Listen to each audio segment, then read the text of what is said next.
안녕하십니까. 특허 정보 조사를 통한 R&D 기획 강의를 맡게 된 이상 컨설팅 그룹의 윤재성 대표입니다. 본 시간은 좀 거창하게 특허 정보 조사를 통해서 R&D 기획을 할 수 있나? 라고 이제 판단을 하실 수가 있겠는데, 실제적으로 R&D 기획이라는 것은 굉장히 복잡한 여러 가지 요소가 들어가는 부분이기 때문에 특허 정보 조사를 통해서 R&D 기획을 한다라는 것은 어려움이 있습니다. 근데 다만 제목을 이렇게 붙인 이유는 R&D 기획을 하는 데 있어서 특허 정보 조사를 활용하실 필요가 반드시 있으시고요. 그러한 방법을 익히셔야 특히 초기 창업 기업들 같은 경우에는 국가 R&D를 수주를 통한 초기 연구개발 자금의 조달이 중요하기 때문에 그런 측면에서 특허 정보 조사라는 게 어떤 건지, 분석 방법이 어떤 것이 있는 건지, 그런 것들을 어떻게 활용할 수 있는지에 대해서 말씀을 드려보도록 하겠습니다. 그래서 말씀드릴 내용은 특허 정보의 개요, 그 다음에 특허 정보 조사 및 분석을 위한 기획 및 분석 준비, 이러한 준비와 그 데이터 획득 과정을 통해서 정량 분석과 정성 분석에 대해서 말씀을 드리도록 하겠습니다. 특허 정보와 특허 분석이라 하면 기본적으로 그 앞서 산업재산권 개요를 들으신 분들은 아시겠지만, 이런 특허라는 권리를 획득하시게 되면은 공개된 정보에 대해서 그 등록 공보와 특허 공개 공보를 발행을 하게 됩니다. 이러한 특허 정보의 이제 서지적 사항이라고 하는 부분은 그 표지에 나와 있는 출원인, 각종 번호 정보, 각종 발명자 정보, 이런 것들을 서지적 사항을 정리하고 특허 청구 범위와 발명의 상세한 설명 등에 나와 있는 기술 내용을 정리해서 이런 것들을 분류하고 재가공해서 도표화하는 것, 이런 것들을 이제 특허 분석이라고 하기도 하고요. 예전 표현으로는 특허 맵이라고 하는 표현이기도 합니다. 그래서 이러한 특허 정보 분석은 이제 특허의 이제 시각성을 높이고 분류 통계를 통해서 기술 동향이라든지 그다음에 여러 가지 권리 관계를 이해할 수 있도록 도식화한 그러한 자료라고 보시면 되겠고요. 그래서 특허 맵이라고 표현하는 이유가 뭐냐면은 어떠한 일정 방향으로 나아가기 위한 지도다. 그런 점에서 특허 정보 조사, 특허 정보를 그런 식으로 분석을 해서 도표한 거다라고 이해를 하시면 되겠습니다. 그래서 특허 정보가 무슨 의미가 있는가라고 이제 접해보시지 못한 부분들은 이제 그런 내용들이 있겠는데, 일단 기본적으로 가장 중요한 거는 특허 정보는 굉장한 고급 기술 문서라고 보시면 됩니다.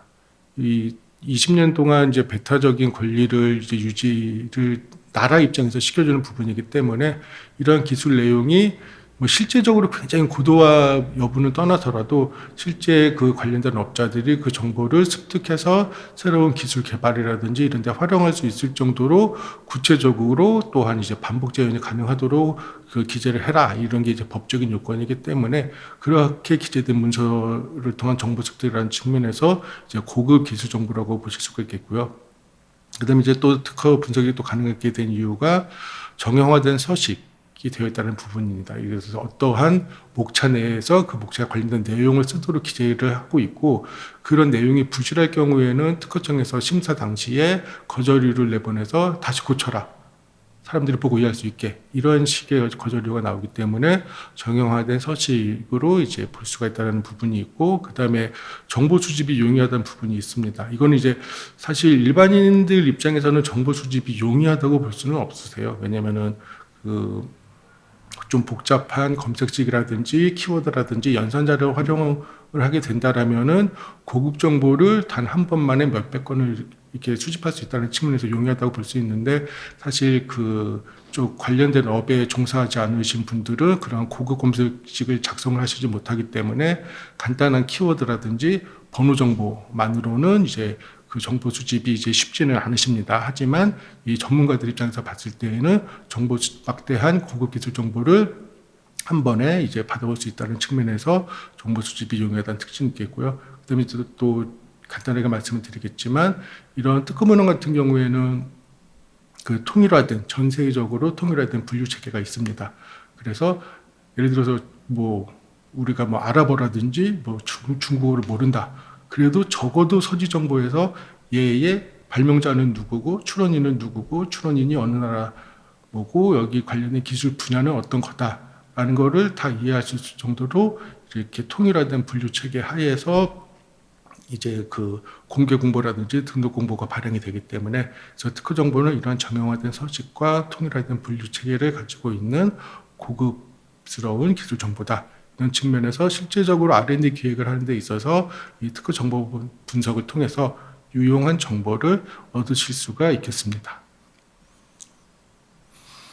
자, 그래서 일단 이제 그 특허 정보가 포함되어 있는 각국의 그 특허 공보를 한번 살펴보도록 하겠습니다. 그래서 뭐 이거를 이렇게 나열해 놓은 이유는 일일이 다 보시는 게 지금 상황에서는 크게 도움이 되지는 않겠지만 지금 이게 앞단 부분인데 그 우리나라 뭐 한글 이거는 가운데 거는 이제 미국 거고 오른쪽 거는 이제 유럽 특허 공보입니다. 그래서 보시면 뭐 안 보이시겠지만 대체적으로 비슷한 형태를 가지고 있다고 보시면 됩니다. 그래서 이러한 부분들이 이러한 이제 항목들이 안 보이시겠지만 이러한 부분들이 거의 다 동일하다고 보시면 돼요. 그리고 실제적으로 요 앞단에 있는 번호들 같은 경우가 동일합니다. 그 딴 나라에도. 그래서 이런 것만 보고도 내가 이 나라 말을 몰라도 이게 권리자가 누구다라는 거를 파악하실 수가 있습니다. 그래서 이런 것들을 이제 그 거의 모든 나라에서 그 동일한 걸로 하자 이제 협약을 맺고 이제 진행하는 부분이기 때문에 그런 식으로 해서 그 특허 정보의 수집이 가능하고 분석이 가능하다라고 이해하시면 되겠습니다.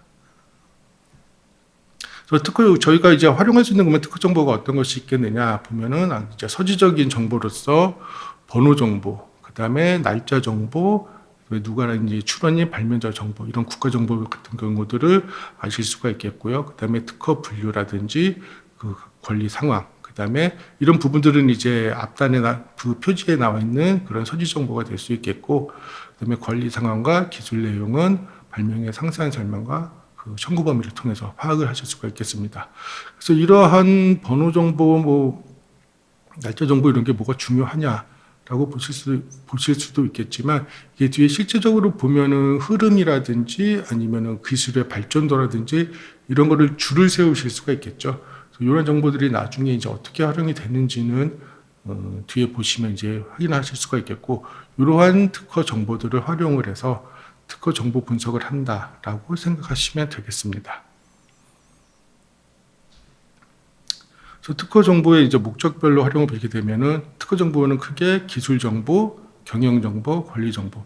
그래서 기술 정보는 계속 이제 말씀드린 것처럼 발명의 상세한 설명에 대해서 구체적으로 기재되어 있는 부분이기 때문에 그 기술 개발 동향이라든지 기술 개발 예를 들어서 그 한 특허문헌만 봐서 기술 개발 동향을 파악하기는 쉽지가 않겠죠. 물론 되게 열심히 잘 쓰신 그런 명세서 보면 파악할 수도 있겠지만, 그래서 이러한 관련된 여러 가지 정보를 활용하시다 보게 되면은 이런 기술 개발 동향도 연도별로 보다 보면은 이제 파악이 가능하시게 되겠고요. 그다음에 이 경영 정보라고 하는 거는 특허에 그런 정보가 있나? 그래서 좀 이거는 이쪽 분야에서 쓰는 좀 약간 과장된 내용이긴 한데, 실제적으로 특허를 누가 가지고 있느냐, 회사에 대한 정보 파악이 가능하다는 거죠. 그래서 어떠한 그 발명자라든지 실제적으로 그 출원인에 들어갔을 때에 어떠한 발명자들이 어떤 연도에 어떤 식으로 출원했다 이러는데 이 발명자 추정만 하다 보니까 얘가 다른 회사로 갔더라라는 것도 파악이 가능합니다. 왜냐면은 발명자 정보가 다 나와 있기 때문에. 그래서 이런 거를 보게 된다라면은 이 회사에서 예를 들어서 한 20년 동안 계속 이쪽으로 하던 그런 연구팀이 경쟁사는 어디로 갔네?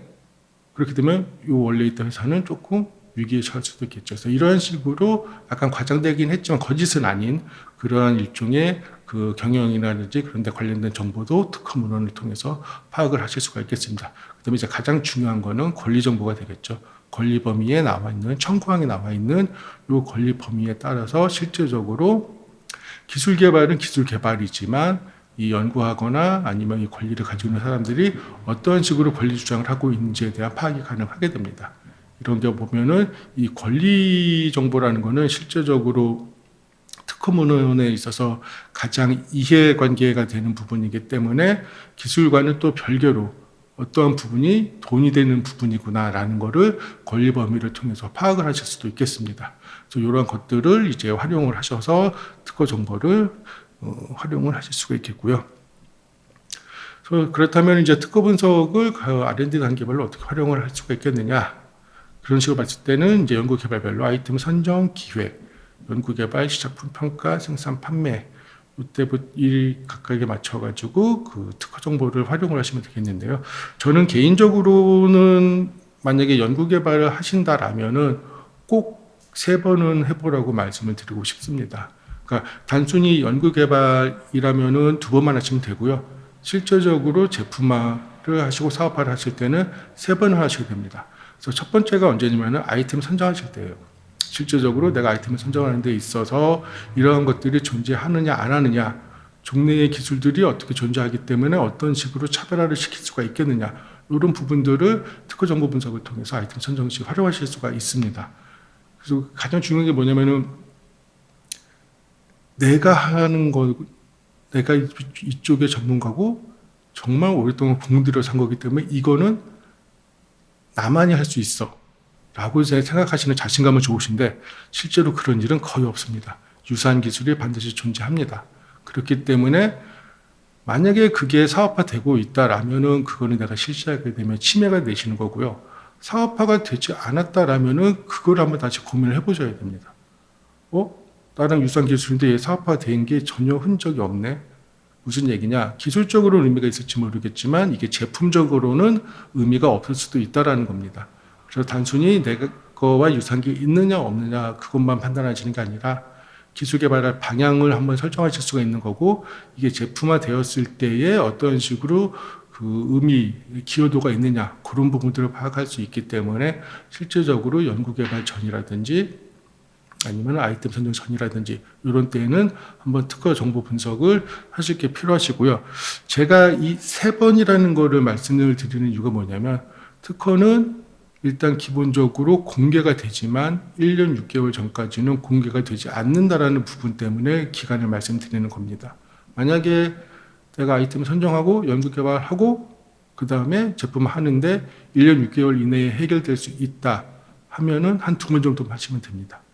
근데 보통 처음에 아이템 선정하시고 사업화까지는 최소 3년은 걸리십니다.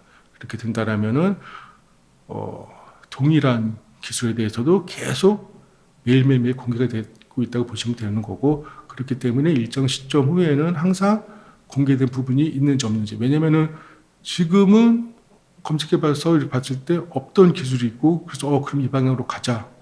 1년 6개월, 근데 어저께 이제 출원된 게 물론 이제 1년 전에 출원된 거면 6개월 후에 이제 공개될 거고요. 그래서 전혀 이제 마음을 놓고 그렇게 진행하고 있었는데 떡하니 이제 나타나는 거죠. 인식하지 못하고 있던 특허가 이제 그 비공개 시기를 지나서 오픈이 딱 되게 되면은 그런 부분들은 내가 어떤 의사를 가지고 있건 간에 상관이 없습니다. 이미 공지돼 있던 기술인 거고 나는 권리 확보가 안 되어 있는 거고, 근데 동일한 거를 연구 개발하고 있다라면은 돈 낭비, 시간 낭비가 되는 경우가 되겠죠. 그래서 아이템 선정 전에 한번 해보시고, 그래서 이제 아이템 선정되고 기술 개발 방향을 잡으신 다음에 연구 개발을 진행하시면서 한 번쯤 다시 보셔야 됩니다. 그 연구 개발이 진행돼서 이쪽 가고 있는데 이 결과물과 유사한 결과물이 존재할 것이냐 판단을 해보시고 존재한다라면은 회피를 하셔야 되는 거고, 이런 부분들은 바로 연구 개발 결과가 끝났을 때 어떠한 식으로 지식재산권을 확보할 수 있는지에 관한 전략이 당연히 이제 수순대로 해서 나올 수 있는 부분이기 때문에 연구개발 중간에서 결과물 나오는 그 시점에서 한 번 더 해보셔야 됩니다. 그렇게 해서 이제 상용화 연구가 다 끝나고 했을 때에 이제 시작품이 나오고 약간의 실증 기간이 거쳐서 일단 제품과 서비스화가 되는데 이때도 이제 다시 한번 해보셔야 됩니다. 왜냐면 이게 어떻게 보면은 가장 중요한 문제가 될 수 있는 게 실제적으로 권리 확보도 중요하지만 그렇게 해서 그냥 지식재산권을 갖는 게 목적이시라면 하실 필요가 없지만 사업화를 하신다라는 거는 실제적으로 돈이 결부된 문제입니다. 기껏 만들어 놨는데 경고장 받고 못 팔게 되면 그야말로 대략 난감이시죠. 그렇기 때문에 실제적으로 사업하는 데 있어서 금전적인 손실을 최소화하시려면은 바로 이제 그런 부분들을 특허 정보 분석을 하셔야 되고, 그래서 만약 시기를 놓쳤다 해가지고 제품 다 만들어 놨는데 어이구, 관련된 게 있었네. 뭐 그렇다고 이제 바로 또 버리시면 안 됩니다. 그러면은 그 관리자한테 특허를 사오실 수도 있는 거고, 아니면 실시권 설정을 받을 수도 있는 거고, 그래서 어떤 방법이 됐든지 간에 그런 방법들은 그 시기와 상황에 맞춰서 찾으시면 되기 때문에, 그런데 모른다라면은 이건 문제가 되시는 거예요. 모르면은 실제적으로 그게 나는 몰랐어요, 그러니까 봐주세요. 없습니다, 그런 거. 특허권을 알았다 몰랐다, 차이는 하나가 있으세요. 민사적으로는 알았건 몰랐건 간에 무조건 손해배상은 해주셔야 됩니다. 형사적으로 문제가 되실 수 있으신 상황인 거죠. 특허의 침해는 단순히 민사적으로 돈 물어주는 거에 지나지 않습니다. 명백하게 형사처벌이 가능합니다. 뉴스에 요즘은 잘 안 나오지만 종종 보셨겠지만 옛날에 짝퉁 이런 것들이 경찰에 잡아가는 이유, 형사적인 문제가 되기 때문이죠. 그거는 이제 그런 짝퉁 이제 상표의 침해이긴 한데 어찌됐건 간에 모든 지식의 상권은 그런 침해에 대해서 형사적인 조치가 가능하고, 이거는 알았느냐 몰랐느냐에 따라서 형량의 차이만 있을 뿐이지 몰라서 침해해도 형사고발이고요. 알았는데 고의로 하면은 무거운 처벌을 받게 되는 거고, 그래서 알았건 몰랐건 간에 그거는 중요하지 않습니다. 침해를 했느냐 안 했느냐 그런 부분이 중요하기 때문에 그런 특허 분석은 그 거창한 특허 분석이 아니더라도 그 관련된 문헌을 주기적으로 검토해 보시는 게 필요하다고 보실 수가 있겠습니다. 제가 여기서 이번 시간에 말씀드리는 내용은 어떻게 보면 저걸 우리 보고 다 하라고 생각하실 수도 있는데 그러실 수 없는 내용들입니다. 제가 여기서 말씀드리는 특허정보 분석이라는 거는 특허정보 분석을 전문으로 하는 그런 또 민간 기업이라든지 공공기관들이 있으십니다. 그래서 이러한 것들을 직접 해보시라는 취지보다는 이게 정부에서 지원해주는 제도도 있습니다. 그렇기 때문에 그런 거를 통해서 민간기관에 위탁을 하실 수도 있고요. 근데 적어도 그 내용에 대해서 이해를 하시려면은 이러한 것들이 있구나라고 이해를 하실 수 있어야 되기 때문에 그런 관점에서 이번 시간을 활용하시면 될 것 같습니다. 그래서 이러한 특허 정보 획득을 위해서는 선행기술조사, 그러니까 선행 문헌을 찾아보셔야 되는데요. 키워드가 가장 기본이 될 수가 있겠고, 인명이나 번호 서치가 될 수가 있겠죠. 그래서 그럼 이러한 선행기술 특허를 어디서 조사를 하느냐?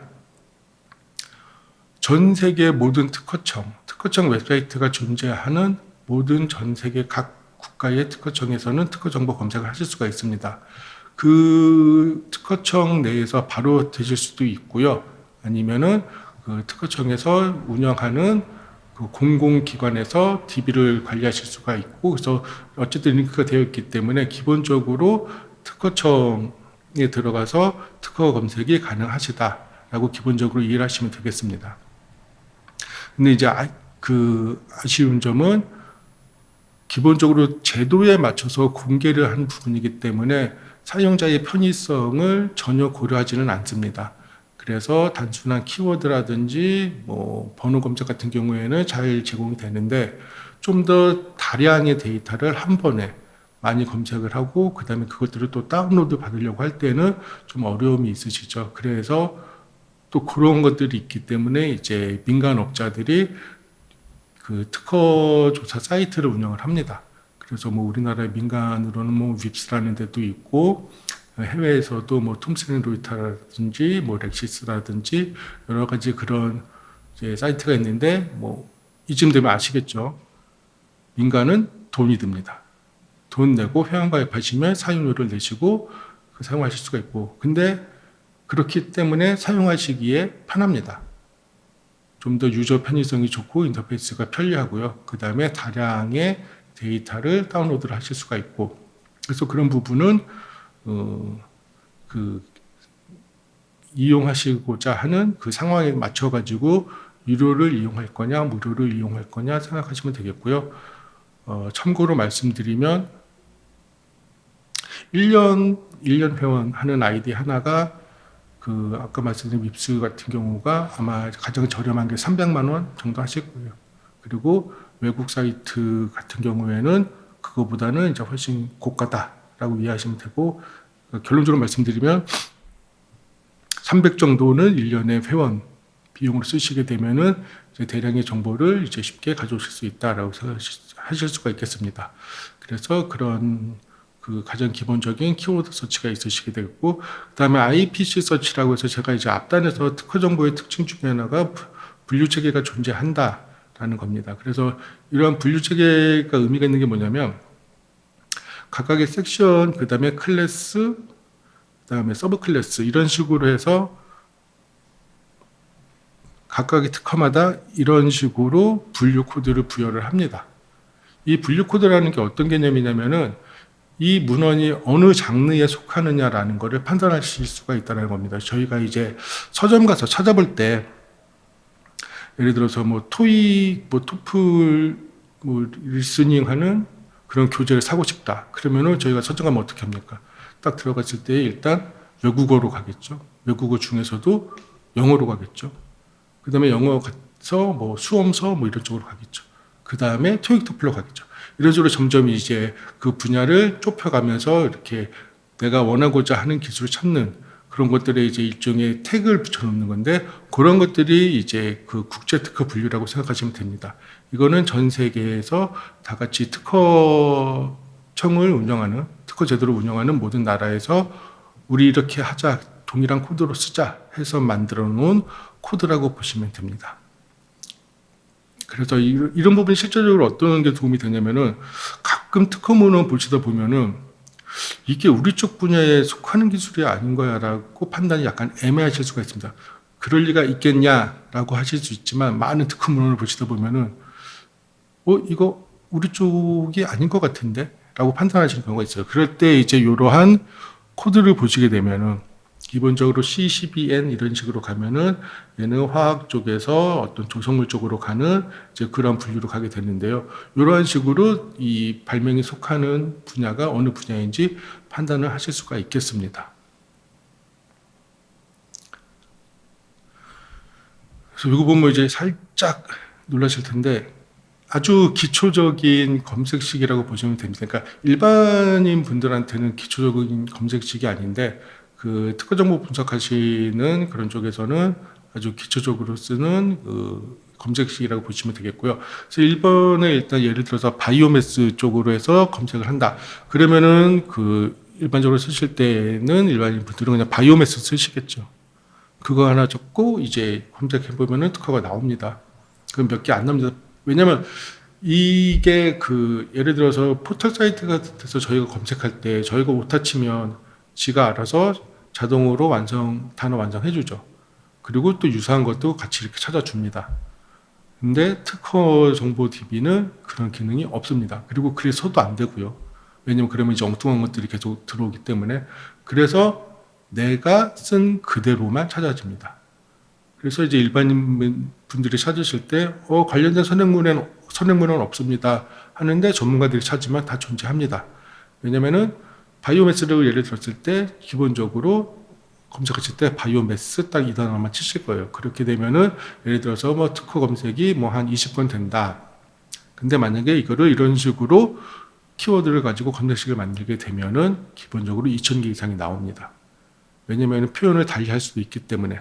그래서 여기에 보이는 이 별표라든지 아니면 뭐 ADJ 이런 거는 특정 사이트의 연산자이기 때문에 이런 것들을 뭐 외우시거나 그럴 필요는 없고요. 근데 기본적으로 그 모든 사이트에서 그 공공이 운영하건 민간이 운영하건 간에 검색식을 만들 수 있게 서비스는 기본적으로 제공을 합니다. 근데 각 사이트마다 검색식을 만들기 위한 엔드 또는 OR 연산자가 전부 다 다릅니다. 그래서 그런 것들을 그 사이트마다 파악을 하셔가지고 이런 식으로 동일한 말이 그러니까 동일한 어휘가 아니더라도 유사한 뜻을 지닌 어휘들을 가지고 이런 식으로 조합을 하게 된다라면은 훨씬 더 이제 정확한 검색을 하실 수 있다고 생각하시면 되겠습니다. 그래서 중요한 것 중에 하나는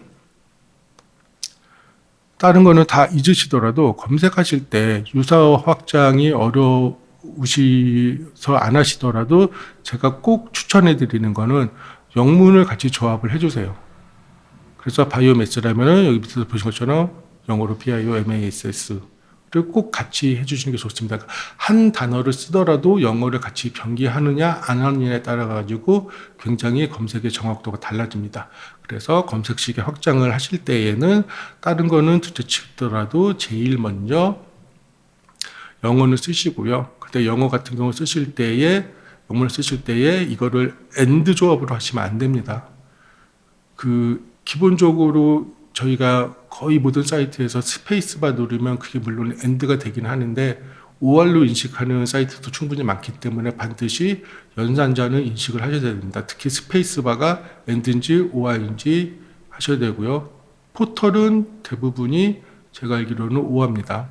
근데 뭐 and 별도 연산자 써야겠죠. 그런 식으로 해서 그 한글과 영문 키워드를 OR로 연결하셔가지고 1차적으로 완성을 하시는 것을 추천을 드리고요. 이거는 국내 문헌을 찾을 때도 유효합니다. 제가 이 말씀을 드리는 이유는 예를 들어서 우리나라 쓰는 용어가 불분명할 때는 영문을 가로치고 병기를 해라라는 게 일종의 특허 문서 기재하는 데의 요령이나 이런 식으로 되어 있기 때문에 그래서 이제 뜻이 불분명할 때 특히 외국에서 들어온 그런 용어 같은 경우에는 영문을 병기하기 때문에 국내 문헌을 찾더라도 꼭 영문을 병행해서 찾으시기를 권장을 해드립니다. 자, 그렇게 해서 일단 선행기술 조사를 합니다. 그래서 이제 선행기술 조사를 할 때 전체적으로 어떻게 되느냐. 이제 테마 결정이라는 부분은 당연히 내가 어느 분야를 할 건지 이제 하는 부분이 되겠죠. 그래서 그런 테마가 결정이 되게 된다라면은 실제적으로 뭐 지금 이 수행 프로세스는 민간 기업 전체적으로 대상을 하는 거기 때문에 근데 그런 팀 구성 이런 거를 제외하고 롤만 이제 따져보시게 된다면 기획 단계에서는 가장 기본적으로 내가 이 특허 분석을 무엇을 위해서 하는 건지 그런 목표 설정이 필요하시게 되겠고요. 왜냐면 그거에 따라서 검색식이라든지 아니면은 로 데이터를 확보해서 가공하려는 기준이 달라지기 때문에 일단 어떤 이유로 하는지 목표 설정을 하시고요. 그 다음에 아까와 마찬가지로 선행기술 조사에서 말씀드린 것처럼 검색식을 작성하셔서 특허 조사를 진행하시고 로 데이터를 입수를 합니다. 그 다음에 이 로 데이터에서 유효 데이터를 추출하고 기술 분류를 또 진행을 하고 중요 특허를 이제 선정을 하게 되겠죠. 이런 부분들이 이게 무슨 말이야라고 이제 좀 헷갈리실 수도 있는데 기본적으로 이제 왜 헷갈리시냐면은 정보 수집을 하는데 로 데이터가 뭐가 있고 유효 데이터가 뭐가 있고 이 부분은 어떤 부분을 의미하는 거냐면은 사실 정보조사 분석은 실습을 하셔야 가장 이제 효과가 좋긴 한데 이론적으로만 보셨을 때 제가 아까 말씀드린 그런 키워드라든지 그런 걸 조합해서 검색을 하시게 되면은 관련된 특허가 기본적으로 쭉 검색이 됩니다. 뭐 이런 부분들을 일일이 한 건 한 건 그렇게 다 이렇게 살펴보시기에는 시간도 너무 오래 걸리고 이런 거를 정량적인 분석할 때에는 굉장히 또 무리수가 많이 오게 되겠죠. 그런 부분이 있기 때문에 이런 것들을 이제 엑셀이나 이런 걸로 다운로드를 받아서 그 데이터 중에서 이제 간단하게 어떤 기준을 가지고 그러니까 이 엑셀로 다운로드 받은 거를 로우 데이터라고 하는 날 데이터라고 보시면 되겠고요. 이런 것들 중에서 우리의 목표에 맞는 설정된 목표에 맞는 그러한 유효 데이터를 추출할 필요가 있습니다. 그래서 그렇게 해서 추출된 데이터를 가지고 정량 분석과 정성 분석을 진행을 하게 되는 거고요. 근데 아쉽게 또 이런 식의 이제 날 데이터를 그러니까 뭐 100건, 수백 건, 수천 건에 달하는 그런 특허 데이터를 일괄적으로 다운로드 서비스를 제공해주는 공공 사이트가 아마 없을 거예요. 그래서 이런 많은 데이터를 한꺼번에 다운로드 받을 때에는 유료 민간 데이터베이스를 이제 사용하시게 될 수밖에 없을 거는 같은데 어쨌든 필요하시다면 쓰셔야겠죠. 예, 그렇습니다. 그래서 말씀드린 것처럼 기획 단계라는 거는 내가 뭘 위해서 특허 분석을 할 것이냐. 그 다음에 이제 다량의 데이터이기 때문에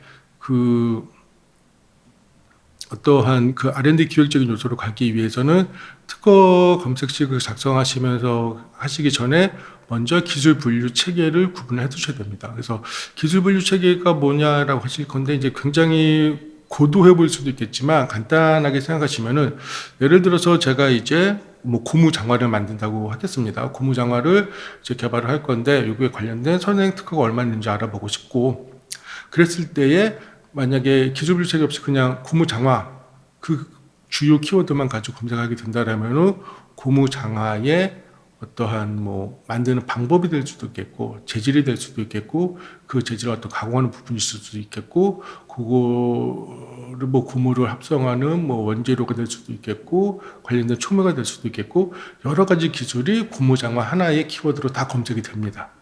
그런 부분들이 있기 때문에 그런 거를 다 일일이 어떤 기술 분류 체계를 만들지 않고 보게 된다라면은 다 보셔야 돼요. 근데 나는 그런 거 다 필요 없고 나는 이 소재를 만드는 사람이다 라면은 그 소재와 관련된 특허만 보시는 게 훨씬적인 시간 절약이 되고 그 다음에 원하는 방향이 되시겠죠. 그렇기 때문에 예를 들어서 고무장화라면은 기술 분류 체계가 이렇게 되겠죠. 고무장화가 있으면 소재, 제조 방법, 그 다음에 기타 이런 식으로 되겠고 소재가 가게 된다라면은 이게 원재료가 될지 첨가제가 될지 관련돼서 또 부가적으로 아래 하부 트리가 나오게 되겠죠. 이런 식으로 이제 사전에 트리를 만들어 놓게 되면은 내가 정말 하고자 하는 부분이 어느 방향이다. 라는 게 보이게 되겠고요. 그런 부분에 따라서 실질적으로 시계열적이라든지 아니면 정성적인 분석이 가능하기 때문에 이런 분석 단계 전에는 기술 분류 체계 수립을 하시는 것을 추천을 드립니다.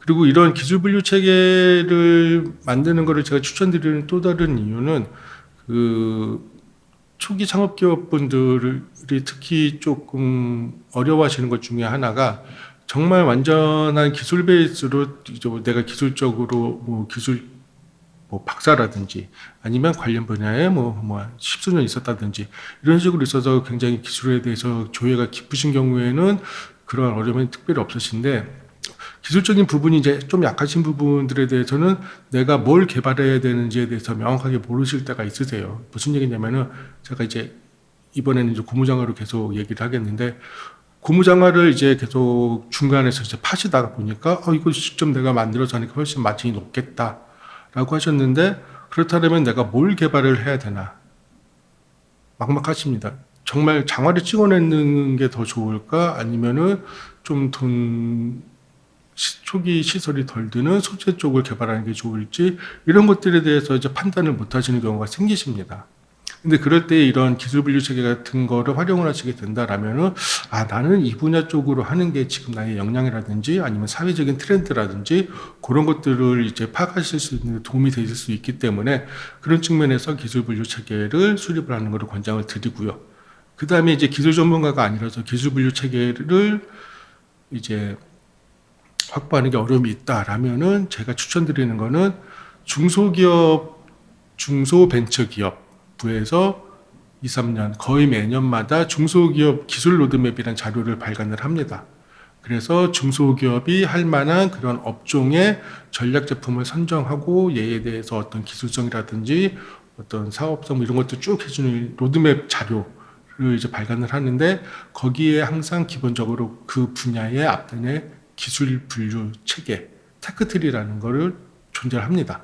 그래서 굉장히 여러 분야에서 많이 이제 발간이 되었기 때문에 그 중소기업 기술 로드맵이라고 찾으면 따로 이제 포털 사이트가 존재하게 되거든요. 포털 사이트가 아니라 중기 로드맵 사이트가 별도로 존재합니다.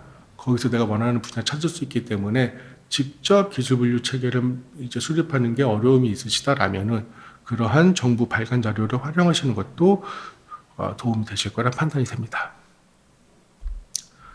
그래서 이제 그 기획이 완료되면은 정보 수집을 하셔야겠죠. 제가 아까 말씀드린 내용을 그냥 이런 식으로 정리를 한 부분인데, 그래서 그 검색식을 짜셔가지고 그 키워드를 가지고 이제 검색을 하신다고 보시면 됩니다. 그래서 이제 유효 데이터 추출 단계라는 게 있는데, 이 부분이 사실 특허 정보 분석에 있어서 가장 중요한 부분이긴 합니다. 뭐 검색식도 중요하지만 일단 검색식은 이것저것 다 걸려라는 식으로 일종의 투망식으로 짜기 때문에 뭐 내가 원하는 게 뭐 직경 30cm가 넘어가는 대형 물고기라고 하더라도 그 물고를 30cm로 짜진 않습니다.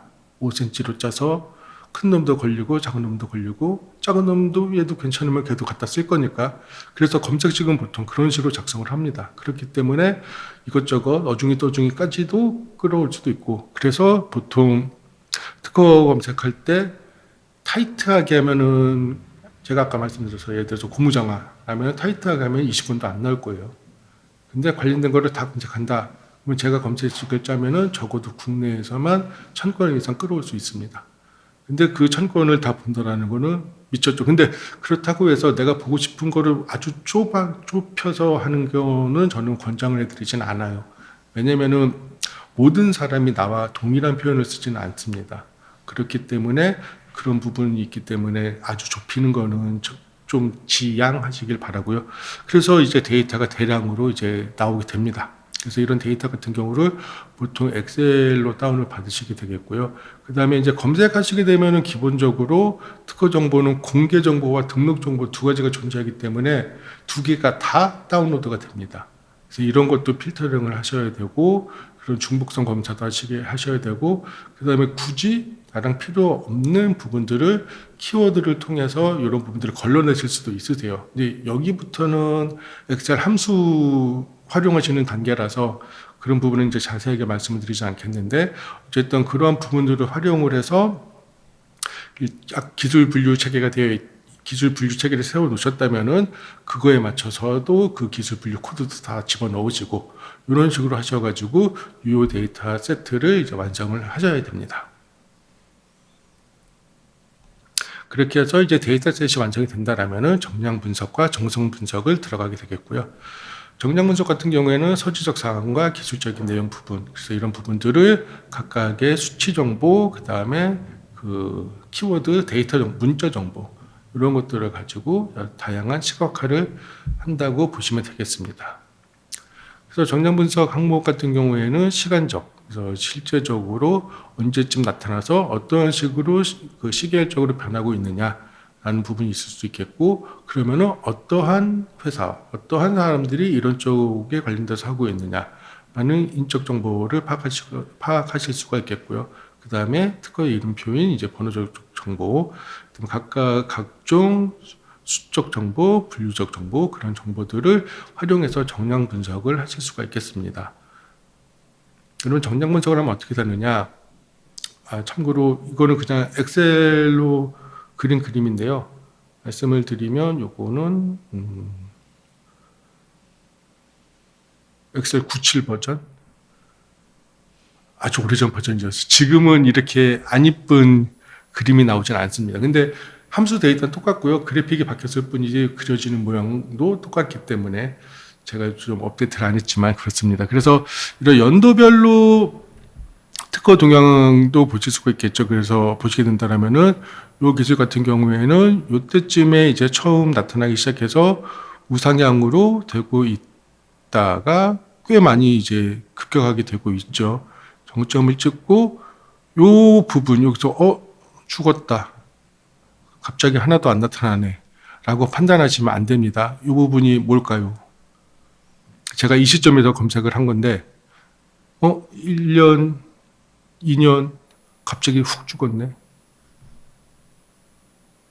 유심히 들으신 분은 알겠지만 공개 때문에 그렇습니다. 특허는 공개 제도라는 게 있기 때문에 예를 들어서 지금 시점 2023년도 제가 오늘 날짜로 만약에 검색을 하게 된다라면은 2022년부터 2022년 지금 시점으로 2022년 1월부터 2023년 어제까지 출원된 내용은 공개가 되지 않습니다. 따라서 검색을 했을 때에 내 직전 연도에 1년 반에서 2년에는 특허 건수가 급격히 줄어듭니다. 이거는 이쪽 분야가 출원의 흐름이 끊겼다가 아니라 그 부분 앞으로 당겨서 요선에서 보시는 거죠. 요선에서 봤을 때에 이쪽 분야는 꾸준하게 증가하고 있는 추세다라고 이제 판단을 하실 수가 있는 겁니다. 그 다음에 이제 그 특허라는 거는 그 내가 한번 출원했다고 해서 모든 나라에서 다 동일한 효과를 발휘할 수 있는 게 아니고 내가 권리를 인정받고 싶은 나라마다 각각의 출원을 하시고 등록을 해서 권리를 획득하셔야 합니다. 그렇기 때문에 그 국가별로 그 동일한 키워드를 가진 특허들이 얼마만큼 존재하느냐, 동향이 어떻게 되느냐 그런 것도 이제 파악이 가능하시겠죠. 그리고 요거는 이제 그 기술 현황 분석이라고 해서 좀 복잡한 일반인들이 함수를 가지고 그리기에는 조금 복잡한 그림이긴 한데 그 각각의 그 특허 건수와 그 다음에 출원인 수에 따라서 지금 얘가 어느 시기에 있는 기술이냐라는 판단이 가능합니다. 그래서 이게 지금 요 기술 같은 경우에는 도입기에서 이제 성장기, 발전기로 올라가고 있다라고 생각하시면 되겠고요. 이게 만약에 대체적으로 특허 문헌이 어떠한 트렌드를 보이게 되냐면은 이런 식으로 요 선이 있는 그래프가 어떤 의미냐면은 이런 식으로 처음에 동그라미가 작다가 우상향으로 가면서 커집니다. 이게 이제 한창 발전기가 되는 거죠. 그러다가 성숙기가 되면서 아마 가장 커지게 될 겁니다. 그러면서 약간 왼쪽으로 이동을 하게 되고 이제 건수가 그다음부터 이제 줄죠. 출원인 수도 줄고 그래서 아래로 내려옵니다. 그래서 쇠퇴기까지 간 기수 같은 경우에는 그래프 모양이 이렇게 나옵니다. 이렇게 세 개 나왔다가 올라가서 적응점을 찍었다가 작아지면서 점점 왼쪽 하향으로 내려가게 되죠. 그래서 이러한 것들이 특허 정보를 쭉 모아서 그래프 도식화해 보니까 지금 요 기술 같은 경우에는 발전기에 있는 기술이지만 만약에 쭉 해봤더니 이런 뭐 동그라미가 원형이 이런 식으로 6개까지 나왔다. 그러면은 이 기술 분야는 성숙기도 다 지나고 쇠퇴기에 들어가고 있다라고 판단이 가능한 거죠. 이런 것들을 특허 정보를 통해서 판단이 가능하시다라는 겁니다. 이거 어떤 의미냐? 내가 알기로 분명히 이게 최신인데 이미 트렌드 다 떠났다고 보실 수가 있는 거예요. 그래서 그런 거를 특허 정보만 가지고도 파악하실 수가 있습니다. 물론 기술적인 트렌드가 다 했다고 해서 상품적인 트렌드가 다 한 건 아닙니다. 근데 대부분의 그 기술 기반으로 이제 창업하시는 분들에 대해서는 아무래도 기술 트렌드에 좀 따라가실 수밖에 없기 때문에 이런 말씀을 드리는 거고요. 그 기술적인 기여도가 낮은 부분, 그러한 창업이신 경우라면은 그런 부분에서는 마케팅적인 기여도가 굉장히 큽니다. 그 다음에 그 트렌드적인 기여도가 굉장히 존재를 많이 하게 되고, 그래서 판단은 잘 하셔야 될 게 내가 기술 기반이냐 아니면 마케팅 기반이냐에 따라 가지고 포커싱을 맞춰셔야 될 부분이 조금 달라지세요. 그래서 기술 기반이시라면은 이러한 특허 정보 분석에 특히 신경을 많이 쓰셔야 되고, 만약에 마케팅 기반 분석이라면은 사회적 트렌드의 부분에 대해서 좀 더 신경을 많이 쓰셔야 된다는 것을 말씀을 드리고 싶습니다. 그래서 이런 식으로 기술 현황 분석이 가능하겠고요. 그 다음에 각각의 이제 관련된 특허를 분류를 해서 모아놨기 때문에 각 국가별로 주요 출원인이 누군지 파악이 됩니다. 요거는 글자는 안 보이시겠지만 예를 들어서 일본에서 2위하고 있는 애가 미국에서는 지금 6위하고 있는 거고요. 동일한 애들은 같은 색깔로 표시하면서 이 애들이 어느 나라에서 어떤 식으로 권리를 획득하고 있는지를 파악이 가능하십니다. 이런 얘기는 무슨 얘기냐면은 아까 제가 말씀드렸듯이 각 나라마다 출원해서 권리를 확보하셔야 독점적인 권리를 확보하실 수 있기 때문에 예를 들어서 일본에서 2위하는 얘는 아마 일본에서 할 거예요. 근데 미국에도 얘네가 5위권 안에 든다. 미국 시장에 굉장히 공을 들이고 있다라고 생각을 하시면 됩니다. 만약에 얘네가 미국에 아예 이 순위권 안에도 없다. 딴 나라에도 무조건 순위권 안에도 없다. 그렇다면은 얘네는 크게 수출에 신경을 쓰지 않는다. 이 얘기는 무슨 얘기냐면은 좀 더 이거를 경영적인 측면이라 연결해 본다라면은 이 일본에서 2위하는 얘가 우리나라에서도 굉장히 걸림돌 요소가 되는데 얘네께 참 좋은데 마침 미국에서는 얘네가 활동을 잘 안 한다? 그러면 시장을 우리가 일본이나 우리나라에서 잡는 게 아니라 미국에서 잡을 수도 있겠죠. 얘네랑 유사 기술로 진출을 한다, 사업화를 한다라면. 그래서 이러한 것들을 특허 정보 활용을 통해서 얘네가 어느 나라에서 어느 관점으로 하는지에 대해서 이제 판단이 가능하실 수가 있습니다. 물론 이런 부분은 그 특허 정보 분석을 1, 2년 하신 분이 판단하실 수는 없으세요. 그런 트렌드라든지 여러 가지 시장 정보라든지 이런 것까지 다 파악을 해서 내려야 될 결론이기 때문에 근데 그런 것들이 다 갖춰진다라면은 특허 정보를 곁들인다라면 이런 판단도 가능하다라는 거를 말씀을 드릴 수가 있겠습니다.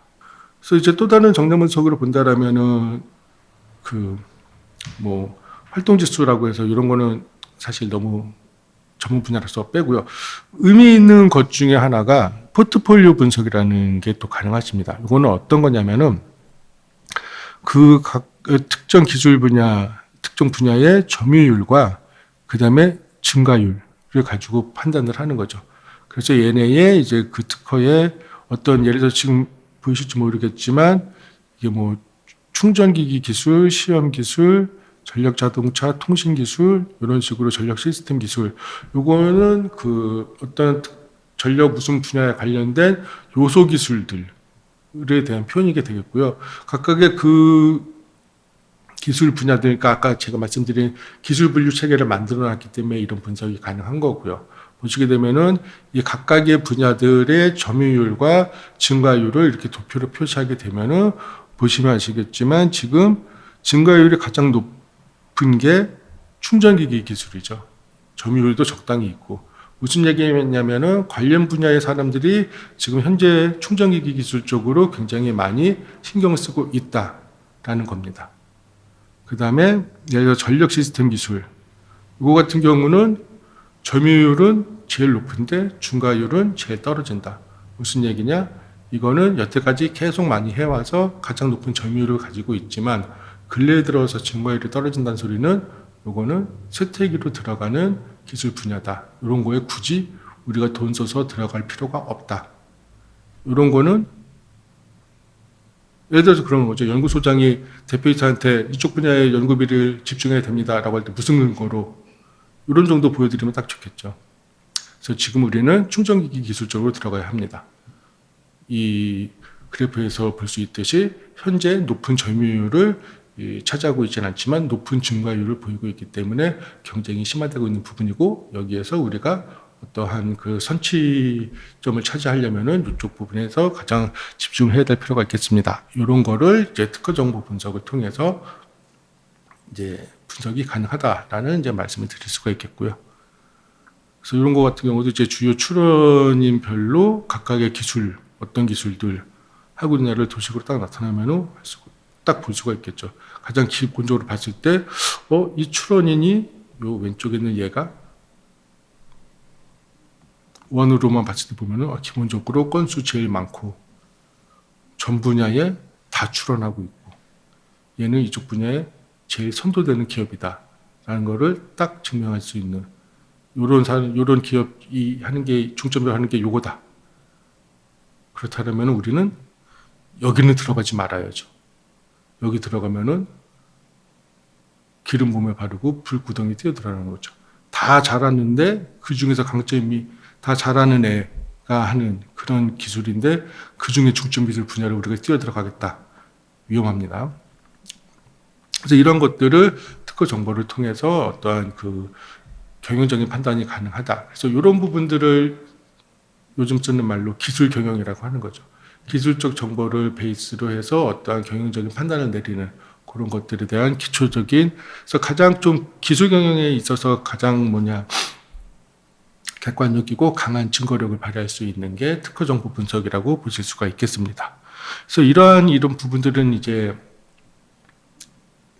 양적인 분석이기 때문에 실질적으로 질적으로 어떤 의미가 있는지에 대해서는 파악을 할 수가 없는 부분입니다. 이거는 규모와 트렌드를 통해서 어떠한 방향으로 가고 있다, 어떤 강점이 있다라는 걸 파악할 수 있는 부분이지 그 규모가 반드시 질적으로까지 우수하다라고 판단할 수는 없겠죠.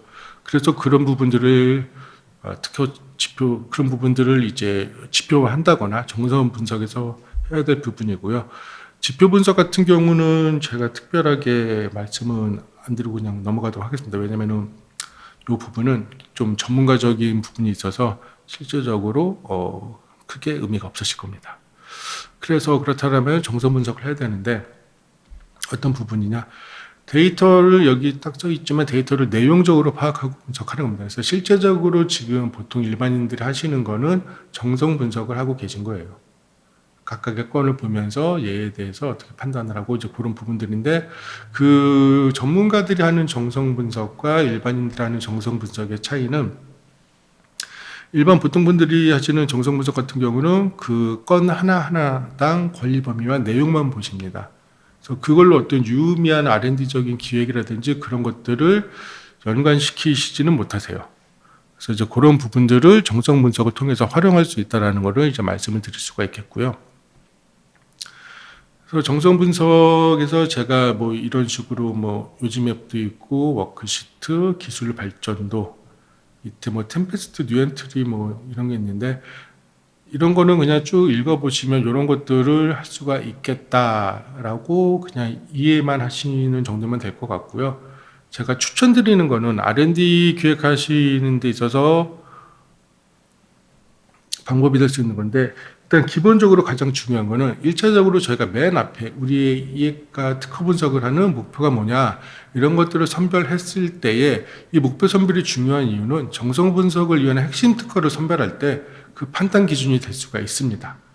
그래서 정성 분석을 위한 핵심 특허는 내가 지금 무엇이 관련되어 있느냐에 따라서 가중치를 달리 둘 수가 있겠죠. 그래서 실제적으로 소송이 많이 발생을 하는 쪽이라서 그쪽의 분야는 뭐 피하고 싶다라면은 소송이 많이 발생하는 그런 특허들을 따로 모으셔야 됩니다. 그래서 이런 소송 관련돼서 질적인 또는 양적인 그런 포인트를 잡으셔서 그 기준을 삼으셔도 되고, 그 다음에 인용도라는 건 이제 제가 잠시 후에 말씀드릴 건데, 이런 인용도 기준으로 해서 기술적인 어떤 우위성을 파악해 보겠다. 뭐 이런 것들에서 이런 선별 기준을 가지고 정성 분석을 할 핵심 특허를 선정을 하셔야 됩니다. 그래서 제가 이제 말씀드리는 거는 추천드리는 거 한 두 가지가 있는데, 매트릭스 분석을 통한 기술 기회 발굴하는 방법론이 있습니다.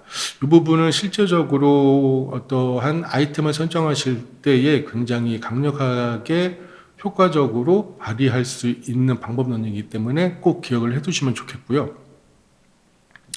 관련된 특허 문헌을 찾습니다. 관련된 핵심 특허까지 찾으셨으면은 얘네를 어떻게 배열을 하냐면은 그러니까 세로축에는 해결 수단을 씁니다. 그러니까 모든 특허 문헌 같은 경우에는 문제 해결하고자 하는 과제가 있고요. 해결하기 위한 수단이 존재합니다. 그런 식으로 기재를 하게 되어 있습니다. 그렇기 때문에 한쪽은 해결 수단, 그다음에 한쪽은 해결하고자 하는 과제로 나열을 합니다. 그래서 여기 같은 경우는 해결하고자 하는 과제를 고성능화랑 실용성 향상 두 가지가 있었고, 예를 더 세분화하면 고점도, 신속화, 간편화, 안정화, 저가, 용도 확대 이런 식으로 해결하고자 하는 과제 또는 달성하고자 하는 효과 이런 부분들 한쪽으로 놓고요. 그 다음에 한쪽 축에다가는 이거를 해결하기 위해서 어떠한 해결 수단을 썼느냐 이런 것들이 예를 들어서 뭐 검출법, 측정 조작 이런 식으로 이제 나열이 가능하십니다. 그러면은 이 각각의 매트릭스에 관련되는 특허를 집어넣는 거죠. 그래서 딱 눈에 띄는 부분은 지금 현재 가장 많이 진행되었던 부분이 이 부분입니다. 무슨 부분이냐? 실용성 향상을 위해서 간편화를 하기 위한 목적으로 가장 많이 한 게 장치 소자 중에서 주변 소자 개발하는 거를 가장 많이 진행해 왔다. 이 부분은 많이 연구도 해왔지만 이게 만약 동일인이라면은 얘네가 정말 강력한 챔피언이 되는 거고, 동일인이 아니고 숫자만 많다라고 하더라도 여기는 정말 드글드글해서 경쟁이 엄청나게 과열된 부분이죠. 여기 뛰어든다? 아까와 똑같습니다. 온몸에 기름 붓고 불량집에 들어가는 거고요. 근데 이제 보시게 되면 아시겠지만 여러 가지 해결하고자 하는 과제가 있었는데 고정화막이라든지 전극 관련된 이런 쪽 특허는 단 한 건도 존재하지 않습니다. 이런 부분이 일종의 공백 기술이 되는 부분입니다. 이거는 아무도 아직 하지 않았다. 적어도 2년 전까지는 안 했다라는 부분이 되는 거고요. 그러면 이제 이 부분이 우리한테 기회가 될 수가 있는 부분이 되겠죠. 그래서 그렇다고 해서 다 들어가는 건 아니십니다. 판단을 하셔야 돼요. 안 들어갔으면 안 들어간 이유가 있겠죠. 무슨 문제가 있었을 겁니다. 뭐 남들이 안 하는 사실 이유가 있습니다. 그래서 눈치만 보고 이제 안 들어가는 건 또 아니지만 안 들어갔을 때는 그럴 만한 이유가 있으니 그럴 만한 이유를 우리가 해결해 줄 수 있으면 여길 들어가는 거죠. 그래서 이런 부분들을 어떤 기술 기회를 발굴을 하는 데 있어서 특허 정보 분석을 통해서 매트릭스 분석을 하게 된다라면은 아주 간편하게 어떤 기술 기회라든지 어떤 회피 분야라든지 그런 거에 파악이 가능하십니다. 그다음에 인용 분석을 통한 기술 기회 발굴인데 이거는 사실 조금 어렵기는 합니다. 이게 뭐냐면은 기본적으로 특허 같은 경우에는 특히 미국 특허는 아예 강제 조항이고요. 우리나라 특허 같은 경우만 해도 내 앞에 어떠한 특허가 있었다라는 거를 인용을 합니다. 이거는 내가 인용할 수도 있고 심사관이 거절 이유로서 인용할 수도 있습니다. 이 특허는 앞에 특허 뭐뭐뭐랑 유사하다. 그런 부분들이 이제 이쪽에 내가 인용을 한 특허가 앞단에 있겠죠. 하지만 이러다 보니 내가 나를 인용하는 특허도 뒤에 생깁니다. 이런 식으로. 그래서 이 인용, 피인용 이게 어떤 의미가 있냐면은 직관적으로 생각해 보십시오. 내가 앞에 인용한 게 수가 적고 뒤에 인용하는 게 수가 많다. 나를 인용하는 수가 많다. 단적으로 내 기술의 원천성이 매우 강하다는 뜻입니다. 나는 앞에 것과 유사성이 거의 떨어지는데 내 거를 인용하는 게 무지하게 많다. 그러면 뒤에 게 다 내 개량 발명이라는 소리가 되겠죠. 그러면은 이 특허는 원천성이 굉장히 뛰어난 특허가 되는 겁니다. 그래서 정정 분석을 통해서 이런 식으로 인용 분석을 통하게 되면은 얘네가 어떠한 거를 바탕으로 종래에 어떠한 기술을 바탕으로 뭘 만들었고 이거를 바탕으로 어떠한 것들이 생겨나고 있다라는 거를 파악하게 되면서 그러면은 또 다른 기회를 찾으실 수가 있게 되는 거겠죠. 그래서 이러한 것들이 이제 단순히 이제 특허 내용만 봐가지고는 이제 파악이 아니 되었던 부분들인데 이런 것들을 이런 식으로 시각화하게 되면은 새로운 기회를 발굴하시는데 이제 도움이 되실 수 있기 때문에 그런 부분들을 말씀을 드리는 겁니다. 이거는 제가 거듭 말씀드리지만 기술 기반의 창업과 기술 기반의 사업화하실 때 굉장히 강력한 도구가 되실 수가 있으세요. 근데 중요한 부분은 이거는 어디까지나 어떠한 기회 발굴이라든지 탐색을 위한 도구일 뿐이지 이게 반드시 답이 될 수는 없습니다. 제가 참고로 이제 끝나기 전에 하나 말씀드리면 기술 기반과 감성 기반을 제가 마케팅 기반을 구분하는 이유가 뭐냐면 혹시 아시는 분은 아시겠지만 후라보노라는 껌이 메이커까지 아시는 분은 롯데 껌이 가장 강력한 걸로 알고 계실 거예요. 근데 원래 후라보노는 최초로 우리나라에서 낸 거는 동양제과였습니다. 동양제과에서 후라보노라는 껌을 만들어서 출시를 했죠. 출시를 했는데 신제품이고 이도 안 좋고 좋은 껌인데도 불구하고 걔네는 실패를 했습니다. 왜냐하면 그 당시 사회적 트렌드는 치아 건강에 그다지 관심이 없었어요. 내가 기술적으로 우수했지만 사실 껌이라는 거는 기술적 기능적으로 어떤 우수성을 강조할 수 있는 그런 아이템은 아니죠. 그러다가 나중에 좀 치아 건강 이런 데 관심이 많아지게 되면서 같은 당분인데 이도 안 좋고 좋더라. 그러면서 후라보노가 확 뜨게 됩니다. 그래서 그때는 이미 이제 롯데 같은 경우는 마케팅 영업망이 강하게 되다 보니까 기본적으로 걔네 영업망을 통해서 확 키웠고 그 부분에 대해서 결국에는 이제 동양제과에서 소송도 걸었습니다. 후라보노라는 거를 써서. 왜냐면은 동양도 후라보노 껌이었고 롯데도 후라보노 껌이었습니다. 포장지도 거의 똑같았어요. 그래서 소송을 상표 침해를 걸었는데 이제 결론적으로 말씀드리면 후라보노라는 거는 성분 유리한 거기 때문에 누구든지 상표로서 식별력이 없다.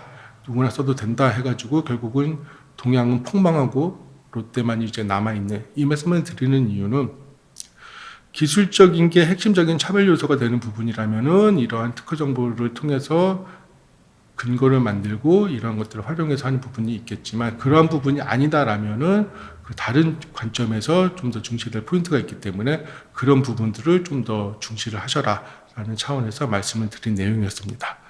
예, 좀 어떻게 보면은 특허라는 산업재산권보다는 좀 더 전문적이고 틈새적인 분야라서 좀 듣는데 어려움이 있으실 수도 있겠는데 그래도 이러한 것들이 존재한다라는 것만 인지하시고 이런 것들을 다른 어떤 민간 기업이라든지 정부의 지원 사업이 존재하기 때문에 그런 거를 활용하셔서 기업의 어떤 기술 개발이라든지 R&D 기획을 하시는 데 있어서 참고를 하시면 도움이 될 수 있는 그럴 거라고 판단이 돼서 본 시간을 이제 마련해 봤습니다.